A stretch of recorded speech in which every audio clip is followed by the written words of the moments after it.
Hi, everyone. Good afternoon from this beautiful country, Canada. Meena thank you so much for joining us today. Today's session, like most of the sessions, the topic is really important to me.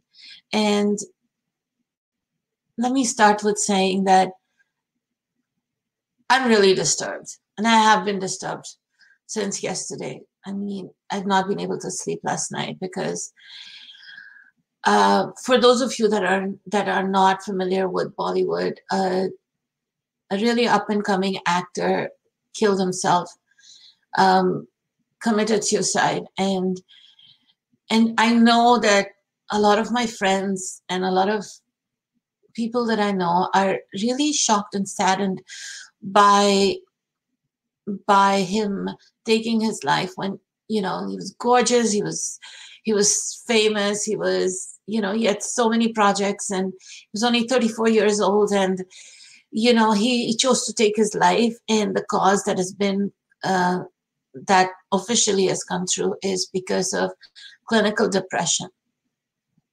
We've been talking about clinical depression. Oh, I get the message. My voice is not clear. Okay. Is it better now? Could someone tell me if it's better? Ashim, thanks for telling me that the voice is not clear. But if you guys can give me some likes to let me know it's going on, you can hear me, that would be fantastic.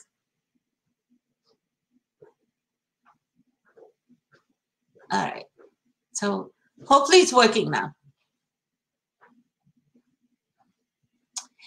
Okay, so to go back, thank you so much. Thank you, Pallavi, Raj, Ashim. Thank you, everybody, for letting me know. So yes, talking about this actor's name is Sushant Singh Rajput. He killed himself. He took his life due to clinical depression, and we've all been going through so many emotions lately. I mean, right from the time Corona started to, you know, us going lockdown, the whole social distancing and how it was affecting different people, different ways, and then the Black Lives Movement. And it's a difficult time, especially difficult for those that are seeking employment. We have been, you know, we've always been saying, or we're sitting in the zone of that discrimination part. I don't have experience, or I don't have Canadian experience, or I don't have relevant experience, or I don't have experience at all because I'm a new graduate, I'm a fresher, I'm new to the country, I don't know the lay of the land. What do you have? Why are we still talking about what we don't have? Why are we not talking about what we have? Why are we looking into the things that are missing? Why not about things that we really can showcase? So I promised all of you that at the end of the show, I'm going to share 3 tips, 3 simple tips that can change the narrative. So if you are a job seeker, stay with us, because the story that I'm going to bring to you today is extremely important. And yes, it will be in my unpublished book when it comes out. Hopefully it comes out. Need your help with that too. But also, if you're an employer, help me change the narrative. You have felt this. I know you have. Many of you have. So help me change the narrative. Without further ado, because I only have 30 minutes with you and now 25. So let me bring my guest speaker, somebody that I respect, somebody that I love and adore, somebody whose story stuck a chord with me, somebody who I took it upon myself that regardless of what her challenges are, I am going to stand with her and ensure success. But none of that would have been possible had she not reached out. None of them would have been possible had she not shared her story with me. And none of that would have been possible had she not stood up and shared her story with others. So without further ado, everyone, let's give a huge round of applause, likes, loves to Sabina Singh. Welcome, Sabina. Thank you so much for accepting my invitation. Thank you, Meena, and thanks everybody who's watching here for staying tuned. And yes, I am very, very disheartened by the news that came yesterday, 2 days ago, about Sushant. And even I feel that this is so important for every person in these times, because we're going through strange times. COVID is here, employment issues are there. You're sitting home and you're going back in your past. You're going in your future, which is yet not there. So we are in a box right now, and it's obvious that we will get those anxiety, we'll get those confusions and insecurities.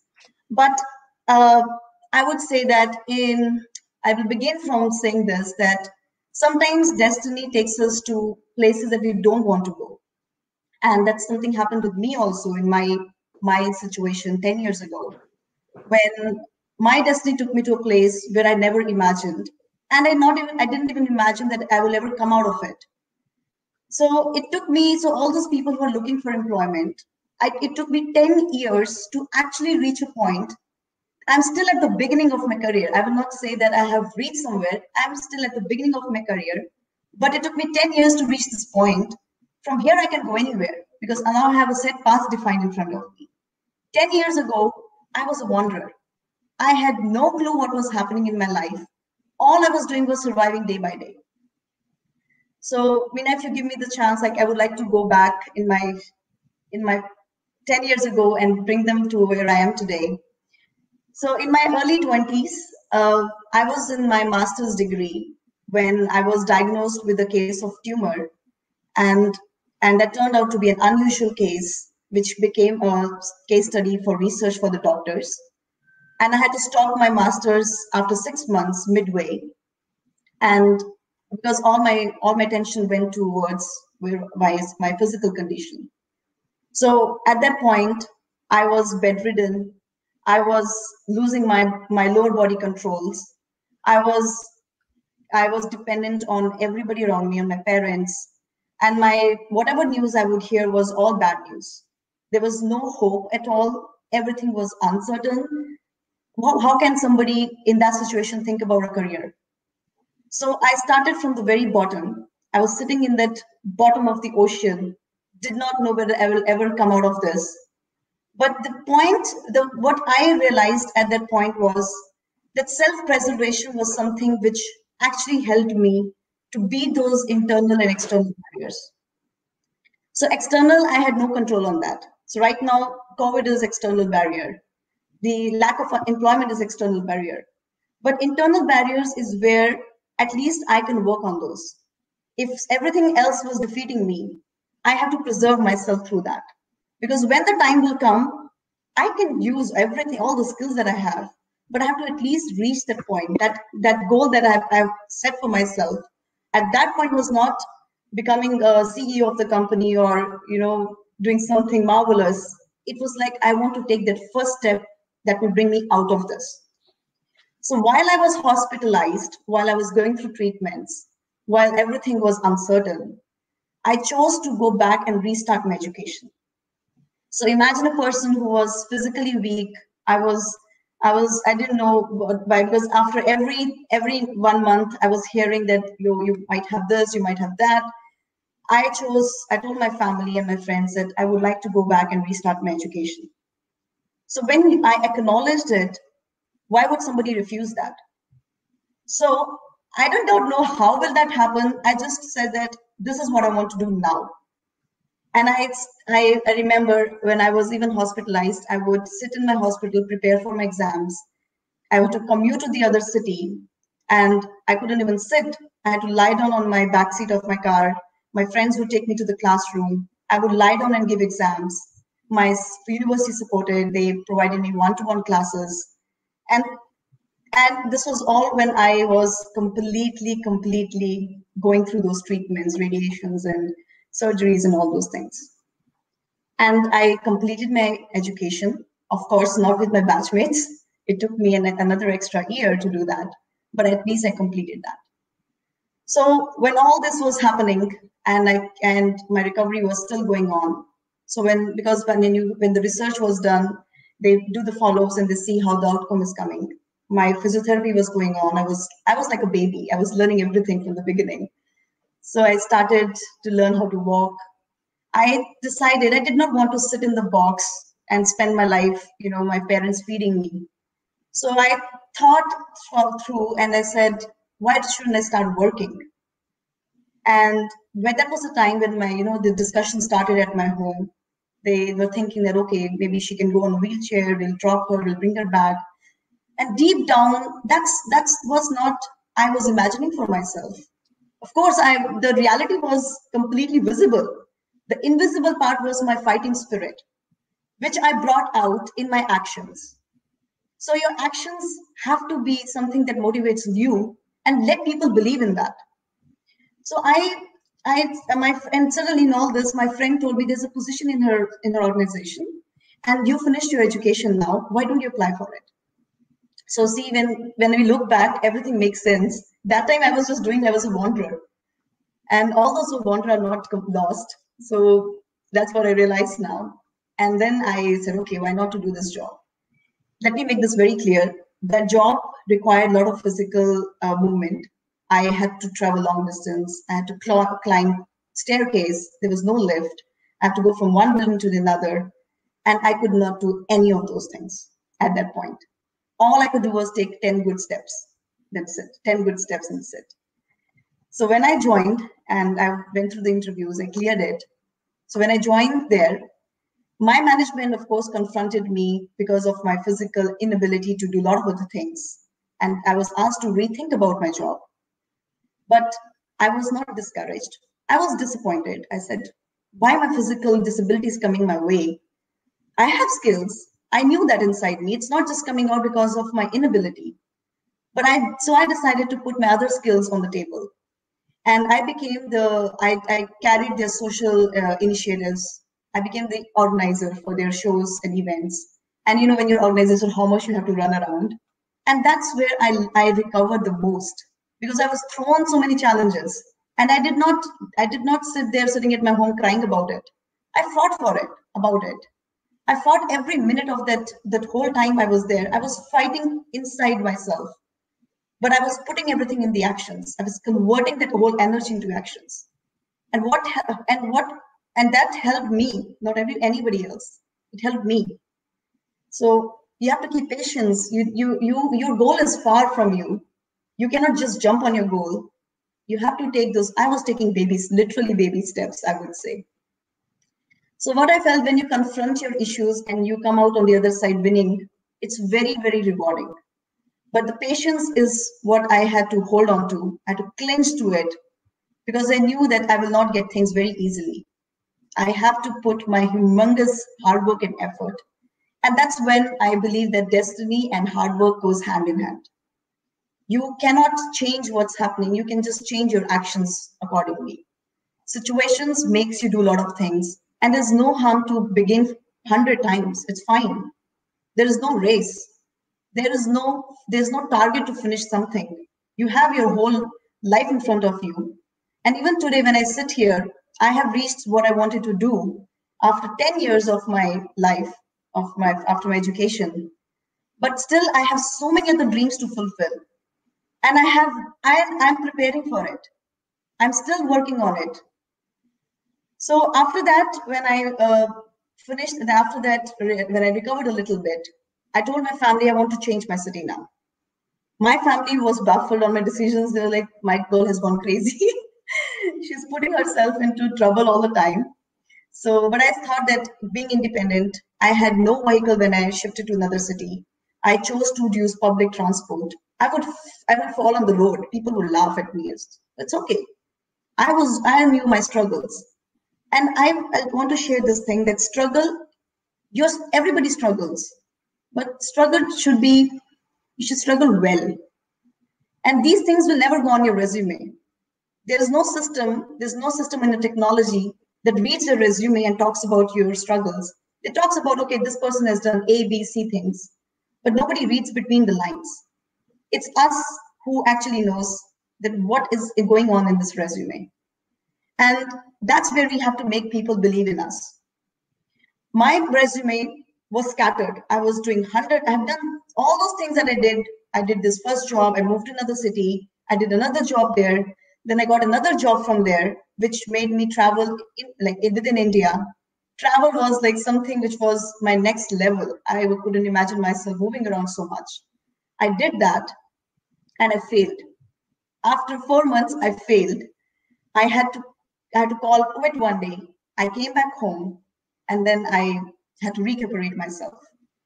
So all those things that I had achieved from recovery, I fell back and I had to go back to physiotherapy once more. And there, when I came back home, I still wanted to be felt useful. So I joined a local job. But let me tell you, all the jobs that I did were different and had no relation to anything, but I enjoyed everything that I did. So when I came back home, without my parents' awareness, and they were unbeknown to what I was thinking, I applied for Canada. They only came to know when I had to submit the documents and I needed their help, I needed funds and all those things. And they supported me because I have proved that I had managed to do so many things by myself. Now, bringing all those experiences, all those things on my resume to Canada, thinking this is going to be my biggest start of my life.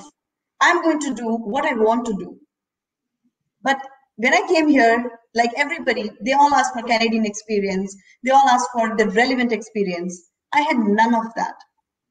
And I was aiming for something which had no relation, no association to my past experiences.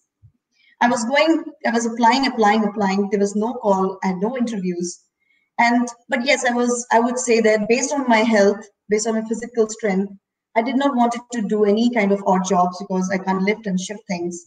So I was fortunate enough that I found a job which I loved also, but it was not paying my bills. It was very not getting good money for that, and it was a part-time job.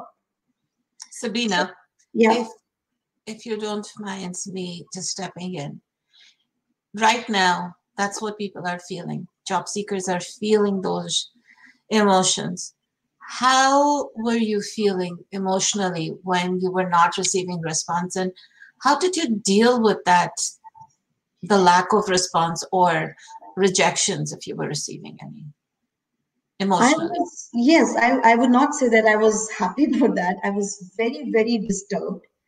But I was thinking about what should be my next strategy? What should be the next approach? If this approach is not working, what should I do to change it? That means I should bring change to my way of approaching that thing. So I did I took help. I asked people around me. I thought, okay, somebody told me you need to do a course, you need to be specialized in something, and then probably you will do this. You'll be able to get the job. So I changed my approach. I tried that and I failed in that. I spent money on that and then I failed. Nothing happened after that. I got disheartened. I was really mad. I was frustrated. I will express it to my friends, but then I would say that no, I can't give up. Maybe I'll try something new now. I will not do what I was doing before. I changed my mind. And then you know what? Some people told me you have to put fake experiences, which I did not want to do because I'm not confident putting my fake experience and talking about it. I did not do that thing. That was where I was not confident enough. And people do that. I know people do that.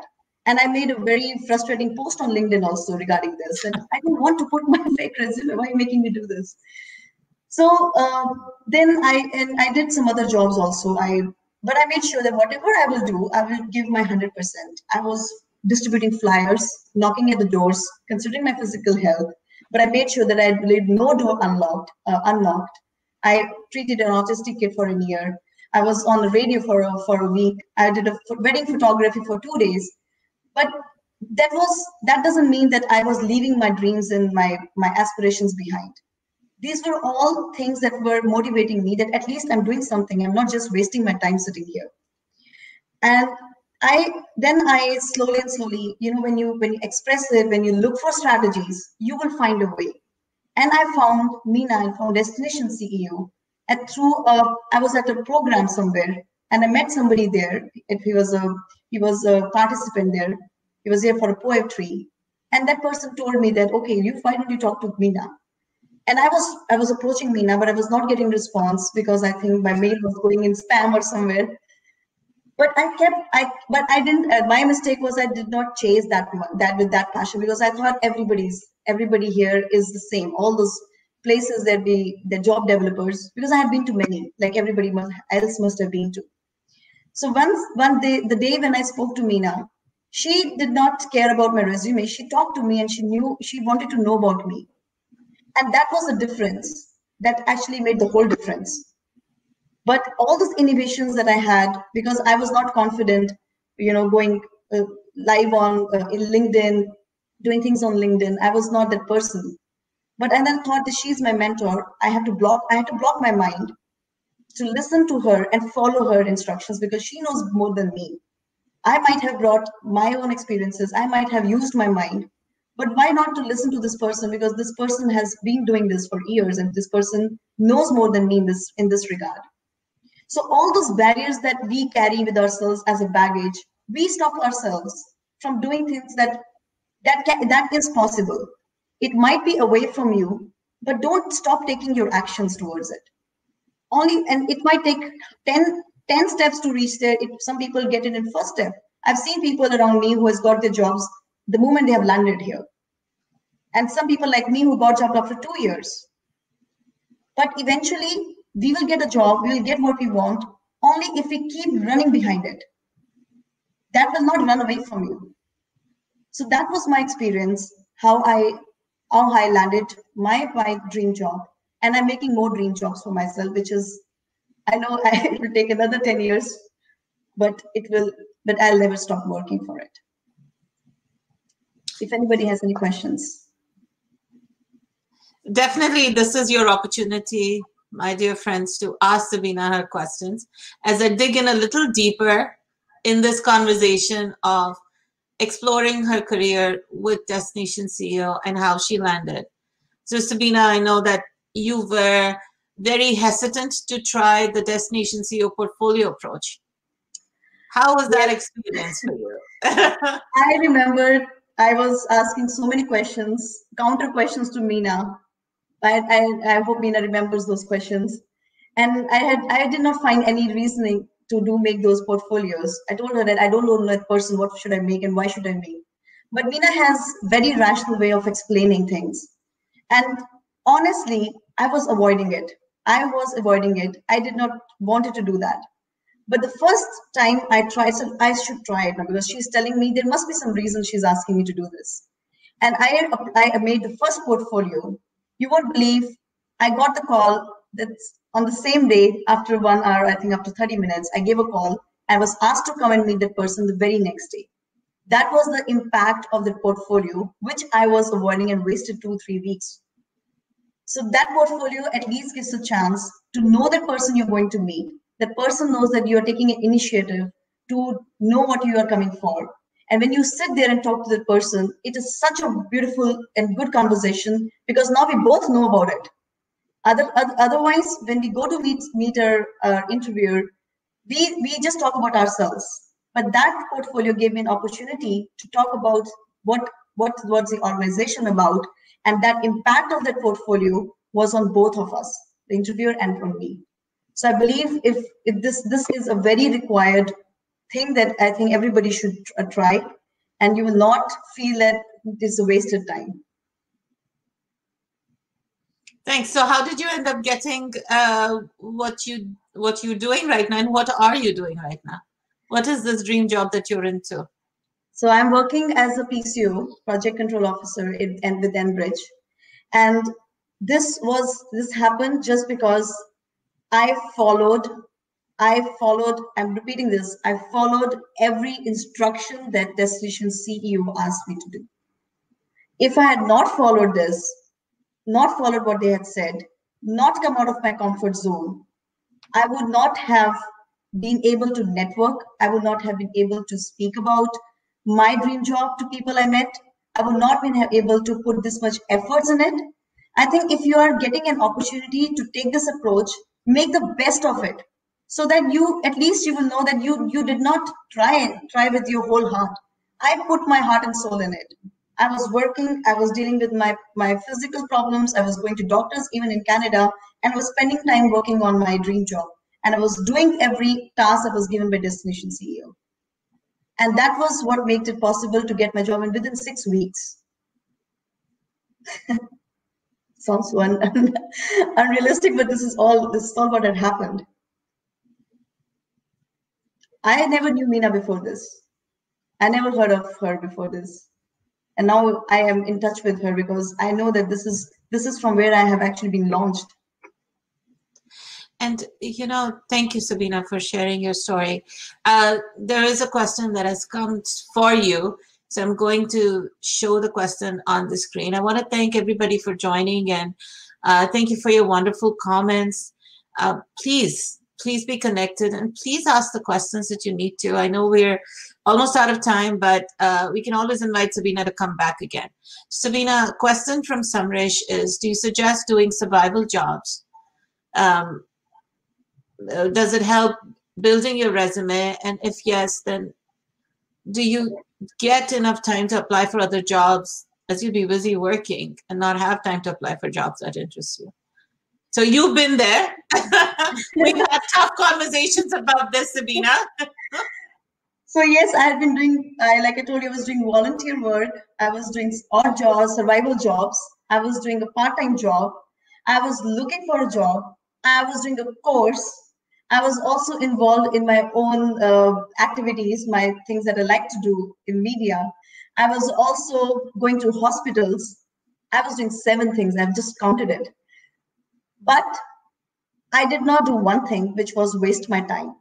So whatever little time I got, I did not go to, I did not have friends here. Even if I have friends, I avoided. I said, okay, I need to focus on what I want to do. You have to prioritize. I prioritize things because I did not want to. I just kept going on and on and on. And you will find time. And trust me, when you really want to get your job, you will find time. You will, even that 30 minutes before sleeping, I utilized in prioritizing my next day. Oh, okay, I couldn't do this today. I have not submitted my resume here. Tomorrow, I'm going to spend the next 3 hours just doing this. You will figure out a time only if you really run after it. And survival jobs, as the question you asked, survival jobs, if you put that in your resume, it will not be counted as survival job. It will be counted as that you did not, everybody understands here. See, the point is you're in Canada. Every job that you do here is not counted as a survival job. They count as that everybody understands you have to pay your bills. So that's the best thing about here. If you were in India and if you've asked this question, there we always ask this question, that why were you not doing what you, according to your education? But here, even a graduate student, a student after high school, everybody is doing that. So that's understandable. So that will not be counted as anything as survival here. Just put it in a way that you were doing a job for you, and explain it. Just say it very honestly that this was something you're paying your bills with. Nobody can question you for that, about that. True. Here's another question for you, my love. How did you crack your first interview? Now, that was an interesting experience, right? After the interview with Humber College, with your Destination CEO portfolio, moving on to an interview for your current job. How did you crack it? I was very well prepared. I remember I made my resume, I got it reviewed so many times by Meena, so many times by Biju. And the good thing is that they are always, you call them at 10, you call them 11, and they know that this person has to go for an interview tomorrow, and there's a question in your mind. They will answer it back, even if it's 6 a.m. in the morning. They'll give you a time, okay, not now, call me the next morning, 6 a.m. before you go to the interview. So the only thing that I worked was doing a good preparation. I went through my resume. I asked my questions to Meena and Biju. I did a rehearsal. I worked on it. And that's when I got the confidence that I did not get a chance. Like it was only I got 1 day to prepare for it. So in 1 day, I spent the entire day going through my pointers, all the preparation material that Meena had given. I went through all this material. That material really was so specific and clear. You can actually, if you have got that material, you will see that how well it is organized. So it helps you to prepare for your interview very quickly. And that's what I did. I didn't do anything else. I picked my resume, I picked that material, and I spoke to Meena and Biju, and that's how I prepared for it. And I just went there and spoke very authentically what I have done, what I have not done. They taught me one thing, that if you don't know something, say no to it. That's what I did. If I did not know, I said no. If I did something, I said yes. And they know. People who interview, they have very good They have very good judgment. They find out that this candidate is right fit or not. But I did not go I did not go with the thought that did not go with the thought of pressurizing my mind that, oh no, this is the only opportunity. I just went that this is something I would desire. That was my only motivation, that I want to get this job. So I think I cracked that interview. And doing the mock interviews and informational interviews was helpful, right? You had some that whole process, the networking events, yes, mock interviews, like with Biju and Meena I have done, and there was a few more mentors I had done my mock interviews. These are the rehearsals that you have to do. When you keep on doing that, the script will automatically start running in your mind. And just go through all the materials that's given to you. And don't miss any session. Do not miss any session, because every session gives you input. Yes, don't miss sessions with us. And that's why I was putting it out there that, guys, please be involved. And I really appreciate all of you joining us today. And I know, Sabina, we're out of time. Sabina, you okay for 5 minutes? Sure. There's a question that's come for you, and about the lack of Canadian experience. The question is, how many interviews did you have to go through before you landed your first job that was relatable to your own profile? So let's answer Sumit's question, and then I'll give the 3 tips. So Sumit, for my relevant job that I was looking for, I have lost count of it, but I'll have to take out my Excel sheet and tell you. But I was not called for any interview, because for this reason that I had no Canadian experience, though I was gaining a Canadian experience through my part-time job, but it was still not counted as a relevant experience.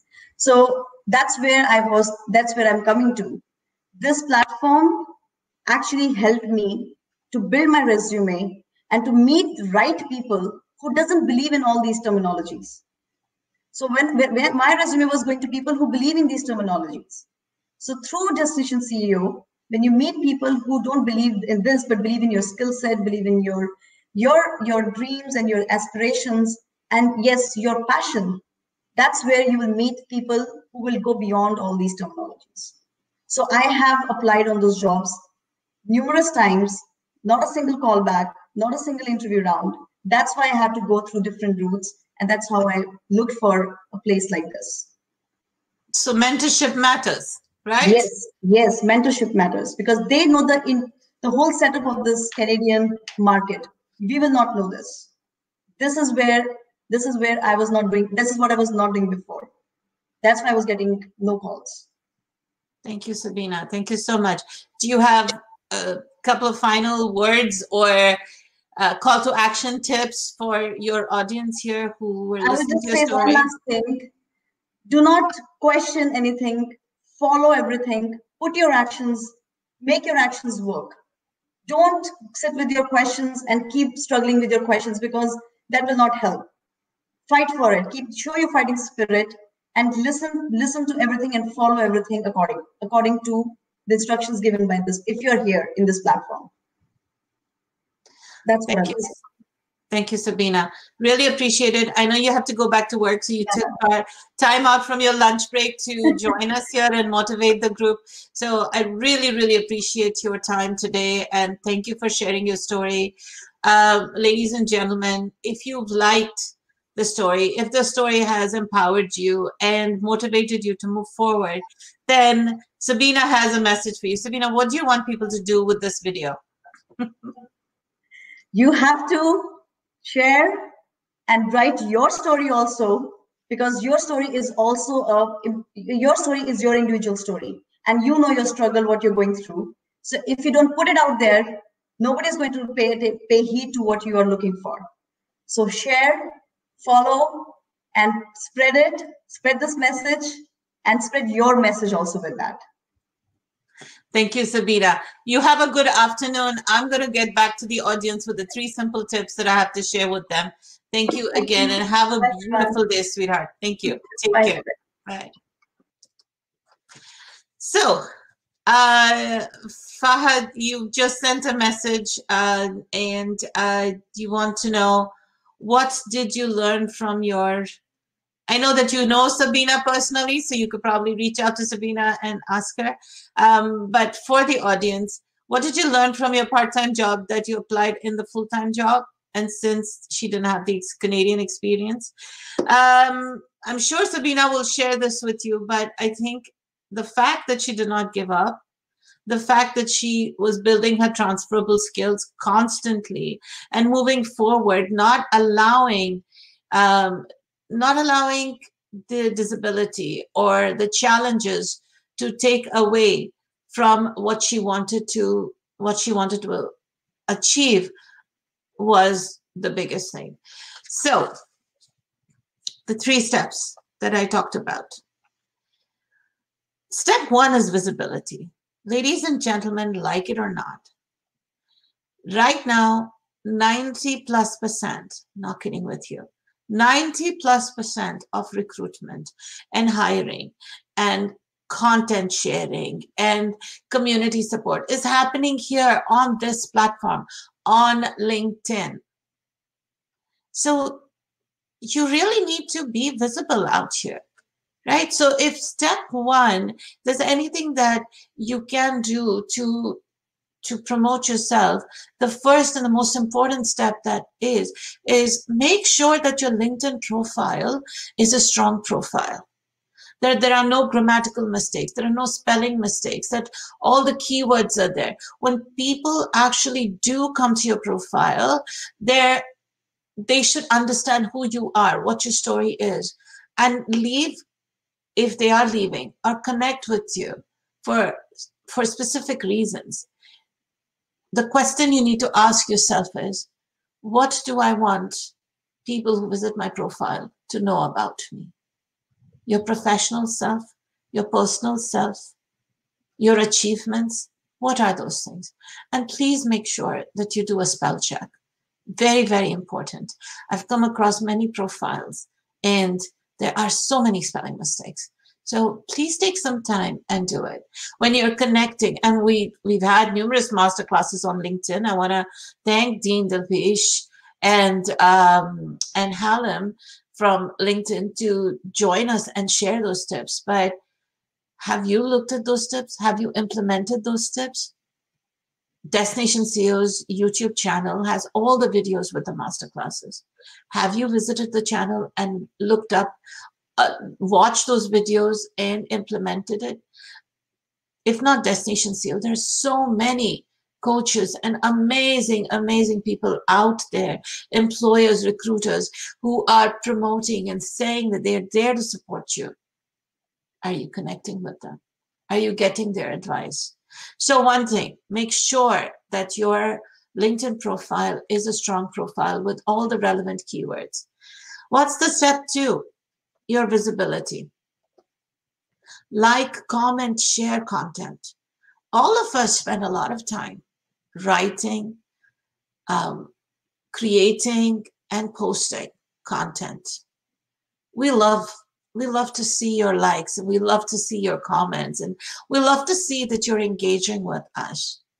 But how does that benefit you? At the end of the day, yeah, sure, I want you to share this video because I want Sabina's message to reach out to as many people as possible who need to hear this message, who need to know that victimizing yourself and sitting in that bubble to say, I don't have this, I don't have that, I don't have that, is just going to create those mental health challenges. It's just going to create those, those bad feelings, bad emotions. I've talked about bad emotions, right? It's going to you're going to start feeling those bad emotions. It's going to start affecting your health physically. It's going to start affecting your mental health. Not going to help you. So you need to get out of that zone, right? So I would love for you to share this. But what does that give you? Well, let's start with profile visibility. Destination CEO has a huge network. The people that you will, Sabina has a huge network. The people that you will share this video with have their networks. All of those networks are going to see that you shared it. So what message should you share it with? Yeah, you like the video, maybe put a comment, share the video, and say a little bit about yourself, so that the third step to build your visibility is to have a call to action. What is that call to action? Well, what exactly are you trying to say? Are you trying to say that you're an employer that wants to give back, that is open to hiring people or supporting people going through that journey? Let's face it, guys, not every employer can hire you. Not every recruiter can recommend you. Not because they don't feel that you have the skills, but there are limitations, right? If it is an employer or a recruiter that needs to find somebody with Canadian experience because that person needs to know the lay of the land, needs to have a book of contacts, needs to have whatever it is, right? They may not be picking your profile, right, as the right candidate. But if they've gone through the journey, trust me, they will support you. They'll guide you. They'll tell you how you can start. Do you know 20 years ago or 15 years ago or even 10 years ago, and even now, many recruitment agencies will not hire a recruiter unless they've been recruiting for years in the Canadian market. Why? Because of those Canadian contacts. But that narrative is changing. Sure, maybe you cannot run a 360 desk, but guess what? You're really visible on LinkedIn. You know the different platforms of job search. You built excellent contacts during your job search, right?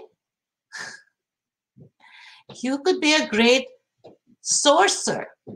So you could actually be the recruiter that receives a job posting, that level 2, level 3 recruiter that receives a job posting and can find the perfect candidate because you built your contacts, because you are familiar with the different platforms and how to look for contacts. You know, I hired a high school student 15, 17 years ago when I owned my own recruitment agency. I would hire high school students to do sourcing for me. Why? Because firstly, they were really good with computers, but secondly, because of their speed. They would just sit and look for keywords, and at that time we used Monster and we used Workopolis and different platforms. LinkedIn was not really there at that time. So we had databases, right? But I didn't want just keyword. I wanted my recruiters to read resumes, to understand the story behind the people that we were marketing to our employers, to our clients. So I would hire high school students to do that, to do those initial sourcing. Did they have experience? Of course they didn't. But they knew how to have a good conversation. I would teach them that. Right? So there are companies, there are recruiters, and a lot of recruiters are doing that. Right? A lot of employees are doing that.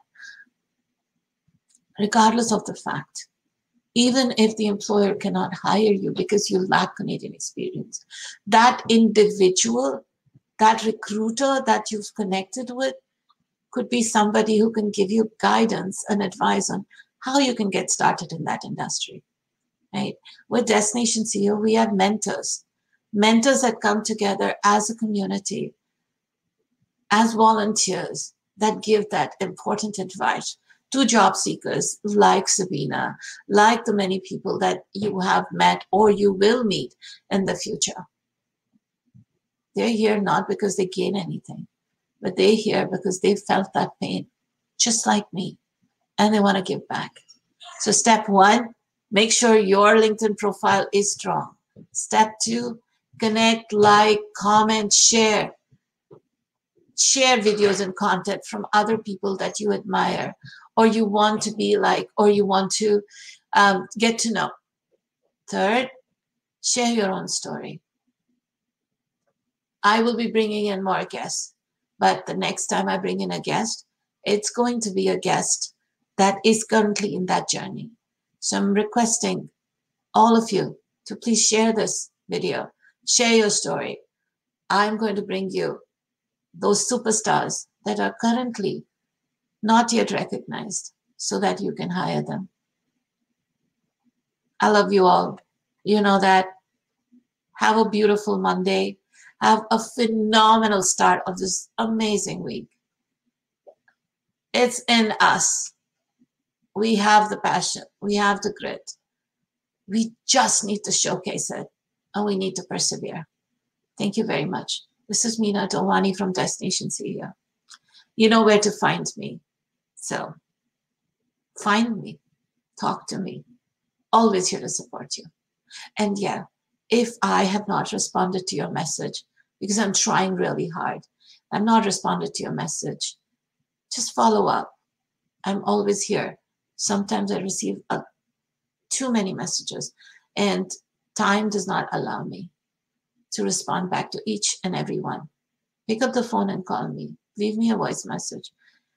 You can Google my number, or it's in my contact info. Thanks. At Destination CEO, you are the CEO of your destiny.